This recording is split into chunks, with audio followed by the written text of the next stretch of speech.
Chapter 23, Blood and the Damage Done. In order to avoid unwanted attention, they parked the rust bucket car about 2 blocks away from the overlooked arcade.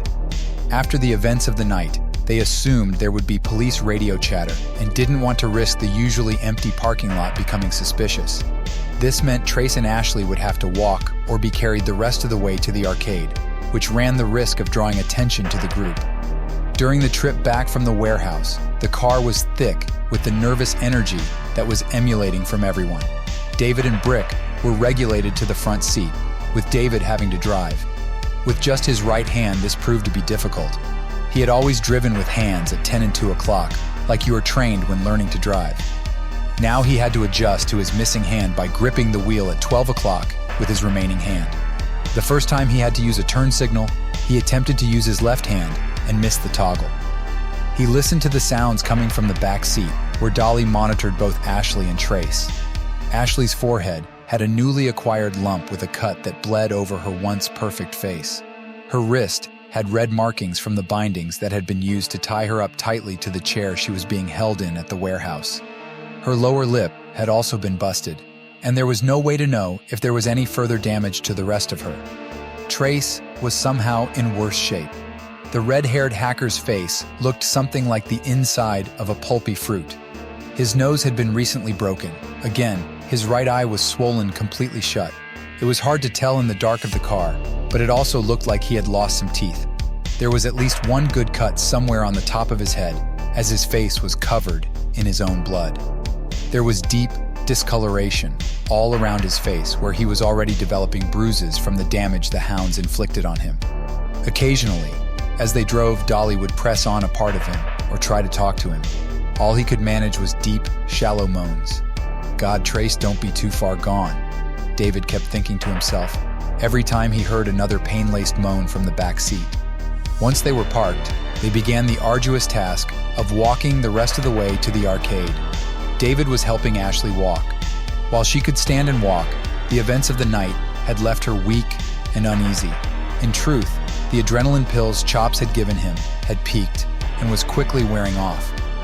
David could feel both a sharp, painful sensation in his left wrist, a creeping exhaustion, and body aches that had started to pound the joints in his own body. Trace was in no condition at all to even try to stand, let alone walking, so Brick carried him like a child in his arms. This late at night, the dead section of the town seemed like something out of a horror movie. The cold wind of early winter in Canada whipped against their faces, and a pounding headache coupled with a newly runny nose let David know he may be catching a cold. He had gone without a jacket since the events of the alley, and as the adrenaline was wearing off, he was much more aware of the dropping temperature. Once they got to the arcade, they made their way to the door, which Dolly knocked on.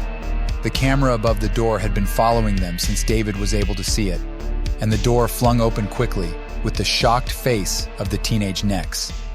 "Shot! He looks trashed, man," exclaimed the young Nex when he saw Trace limp in Brick's arms. He looked at the barely awake Ashley, who at this point was leaning nearly all her weight, about 115 to 120 pounds, on David. "I was able to get Chops over here. He is set up in the back," Teen Nex said, as he turned to show them the way. They walked through the door, Dolly stopping to shut and lock it, and followed the teen through the arcade. Once they got about halfway through the game floor, David saw Chops moving quickly in their direction. The slicked black hair tattooed man in his Hawaiian shirt had put some medical gloves on, something David didn't remember seeing when he was under Chops' care, and came up to Brick with Trace in his arms. Although his eyes were still covered with those shades he was wearing when David first saw him, he could see the concern on the rest of his face. After looking Trace up and down quickly, he looked towards the back of the arcade. "All right, buddy. I'm set up back here.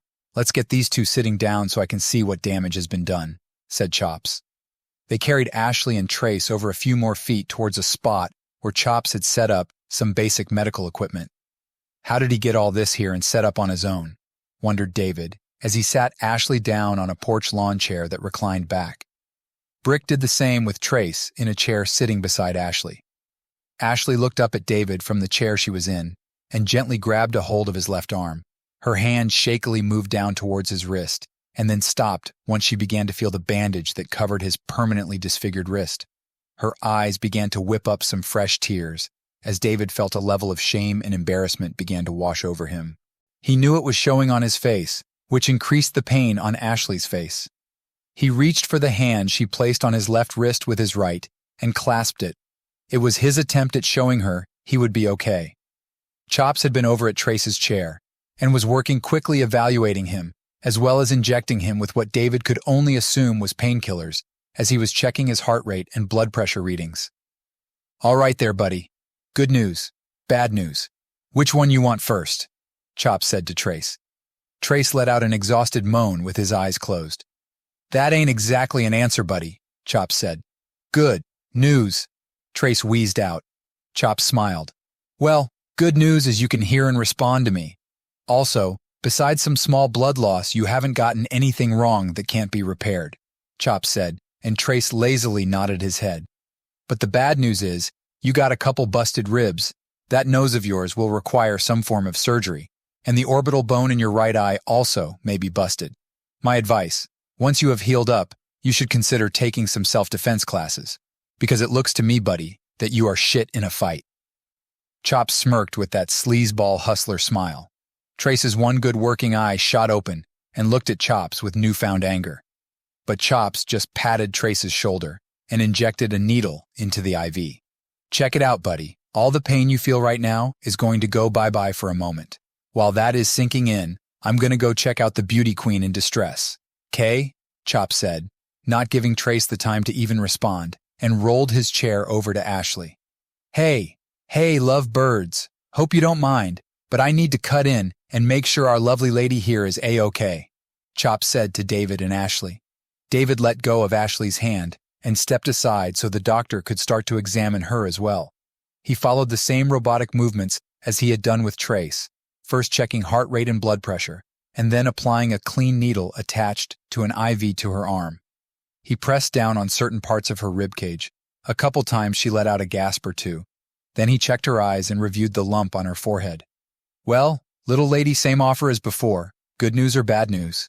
Chops asked her. She stared into his dark sunglasses. "Bad news," she said with effort. It was obvious she was ready to pass out. Trace had already drifted off. "Ah, cup half-empty person, I bet. Well, bad news, at least 2 fractured ribs on the left side here. That lip will need a stitch, as well as the cut on that lump, and it appears you have a slight concussion," Chops said. "But good news is all that considered. You ain't as banged up as Red over there.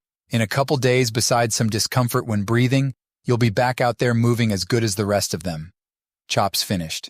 Chops prioritized the work on Ashley and Trace by damage. So naturally, he started with Trace, who was still very passed out. In truth, without a surgical table, he couldn't do much for things like Trace's orbital bone, aside from applying some cream that would help lower the swelling.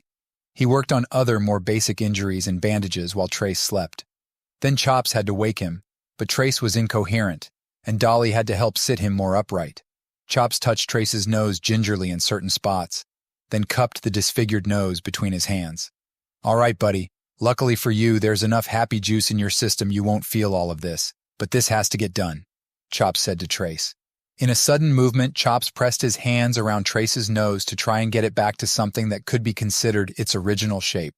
Even though Chops assumed Trace wouldn't feel much of it as soon as the bones cracked back into a straighter line, Trace's eyes rolled up into his head, and he went limp.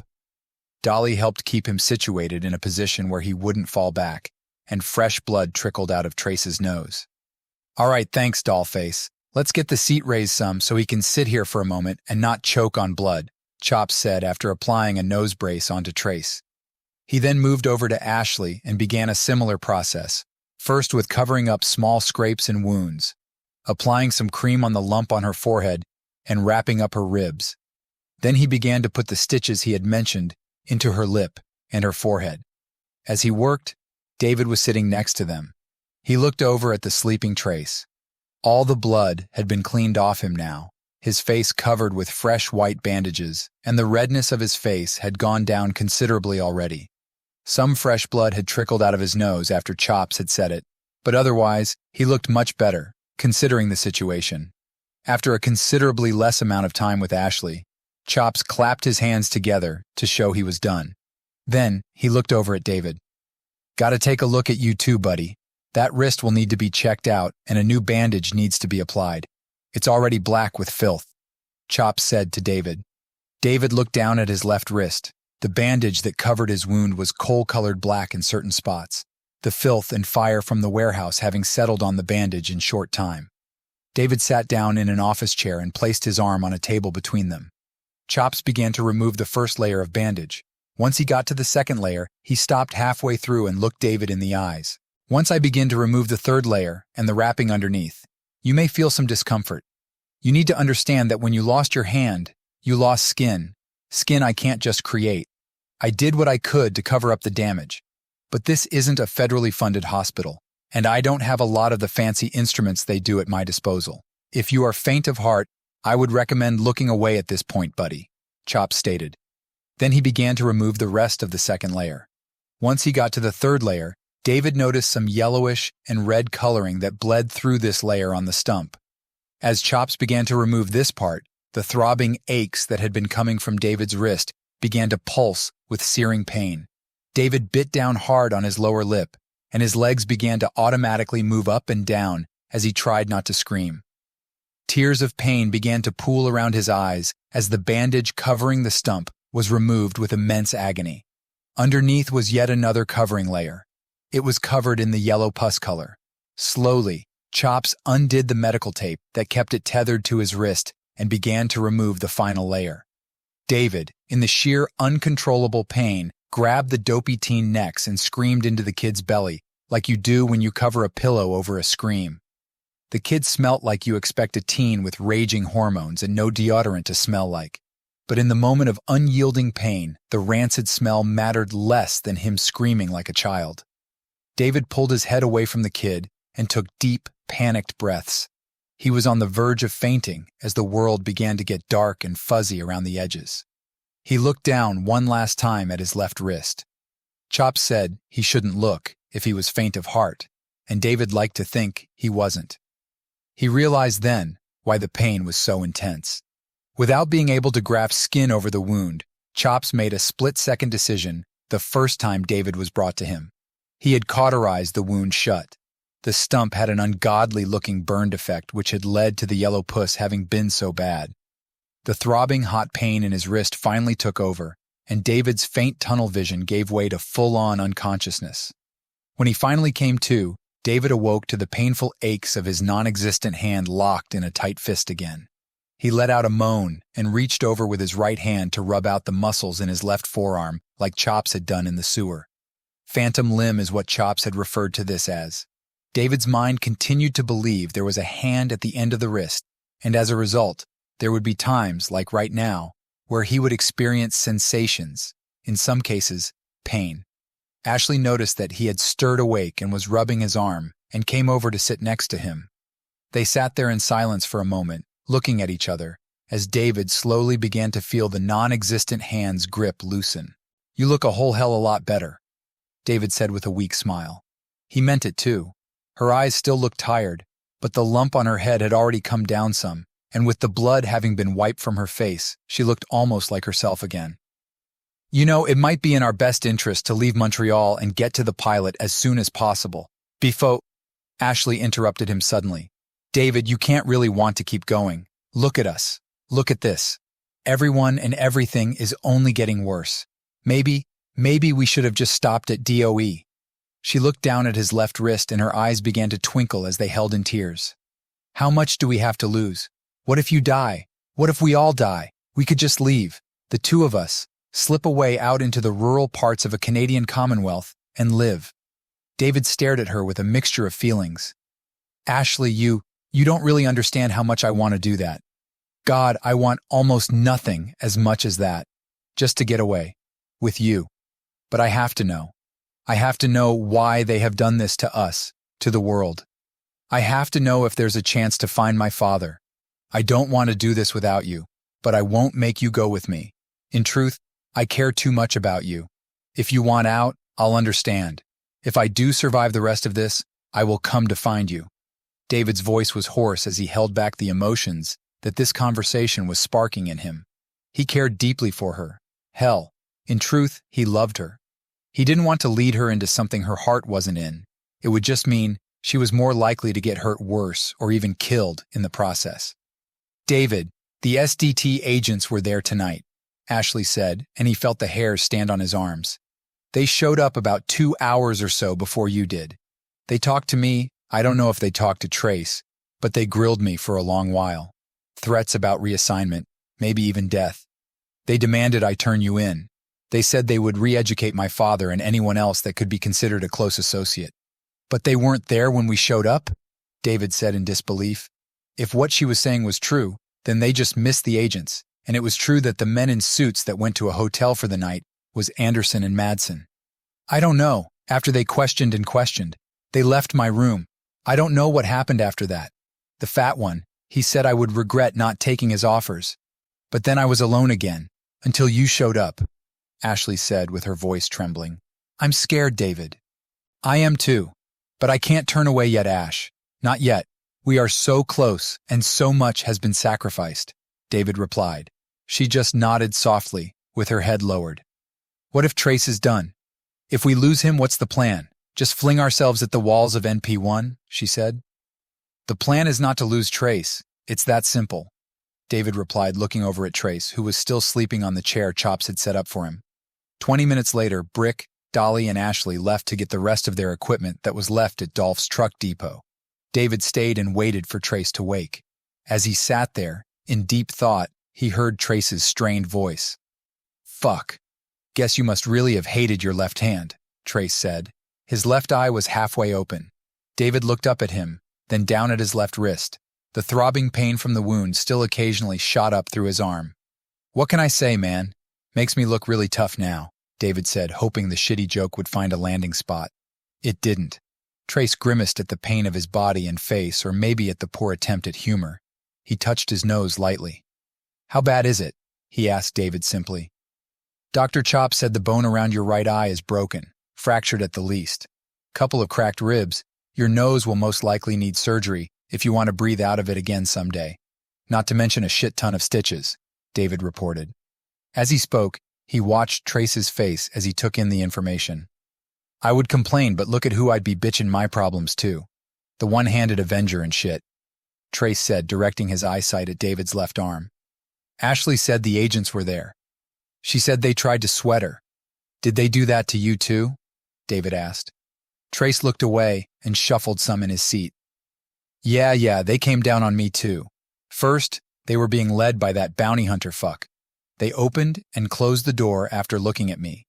Then after a while, they appeared again suddenly. Hit me with the whole on the fast track a short lifespan type shit. Tried to shake me down. I didn't buckle if that's what you're asking," Trace said. He was staring hard at an old, unworking arcade machine as he spoke. "Are you still with us to hit the power plant, Trace?"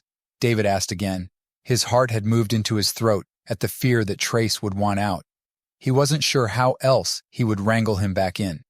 Trace sat there for a moment, still staring at the broken machine opposite them. "I think this should have been a clear-cut example of how fucked this whole plan is." Trace started, then he looked back at David. "But wherever you plan on going, I'll be right there too," he finished. Another 20 minutes passed before Dolly, Ashley, and Brick returned with the items they left at Dolph's place, including Trace's gear. "Dolly, you know the pilot? That's the whole reason we came for you tonight.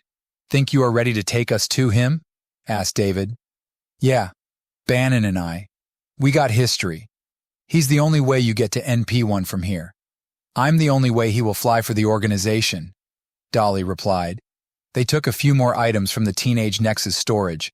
David felt somewhat shitty for taking so much from the young man, but he had nothing to repay him with. "Got news for you. The sudden dip in my little stash isn't the end of the world. If you know how to play with numbers and software, money becomes a non-issue. The real problem after that is using that money to get weapons sold to you in bulk when you are under 20 years old," the teen said. They got in the car, Dolly driving since she knew where Bannon's airstrip was. Brick was stuffed into the passenger seat. Ashley, David, and Trace sat in the back. David couldn't help but notice how it seemed the three of them had taken the worst of the damage in this entire trek, and now they were resigned to the back seat while the two others now led them to the next step in this long, difficult path. The sun was beginning to rise as the early morning began to approach. David realized the SDT agents in town may just now be waking up to the news the warehouse had been brought down. Soon, they would be back on the trail to locate him and Ashley. But the next stop from here would be one that they wouldn't be able to follow easily. The agents up to this point had a clear path to follow. David had done little up to this point to hide their path and had probably inadvertently left clear indications of his path. But once they reached Bannon's plane and took off towards Alert, they would be very much off the radar. The agents would be left grasping at straws until news that the NP-1 had been infiltrated. By then, they would already have escaped or died. In a way, from here on out without the SDT dogging them, it would be a less difficult road to navigate. Until the PowerPlant part, of course. They finally pulled up to the high-rising fence of an airplane hangar that seemed deserted. Dolly hopped out of the driver's seat and took a small key ring with only 2 keys attached. Taking one of the keys and unlocking the padlock on the fence and pushing it open. Once she got back in and drove through, she put the car in park, and this time Brick got out to close and lock up the fence again. They drove down a small driveway towards the rusted hangar. She parked the car just outside by the hangar's open doors. A plane that looked as though it was 60 years or older sat front and center with others further back in the rusted building. Dolly stepped out of the car first and began walking towards the open hangar. David, Brick, Ashley, and Trace all got out as well. Trace followed Dolly to the giant open doors while David, Ashley, and Brick opened the trunk of the car to grab the bags. Once they had grabbed the items and began walking towards the hangar, David saw the man he assumed was Bannon. Bannon was an older man, wearing a faded and worn trucker hat over a balding scalp. His face was shadowed by windburns both on his cheeks and around his eyes. He may have been younger than he looked, but the life he lived aged him to look 60. He wore a thermal shirt under a flannel with worn, faded jeans and dirty boots. He looked over at Brick, Ashley, and David as they approached. "I see you weren't kidding, doll. Got a goddamn giant and a pirate on this mission." His voice was deep, carrying an undertone reminiscent of a fatherly presence that David couldn't ignore. David looked at Brick. He understood the giant, but was Brick the pirate because of a beard? "Pirate?" he asked dumbly. The man pointed at his left side. David rolled his eyes. "Doll says the plan is the biggest in your organization's history. Says you want to go all the way to the edge of human settlements and then go farther," Bannon said. "Yeah, the idea is simple. You get us there and pick us up 2 days later, right?" David said. Bannon looked over at Dolly. "Yeah, that's the plan." Then Bannon let out a breath and clapped his hands together. "Well, no need to sit around waiting. You kids got a plane to catch.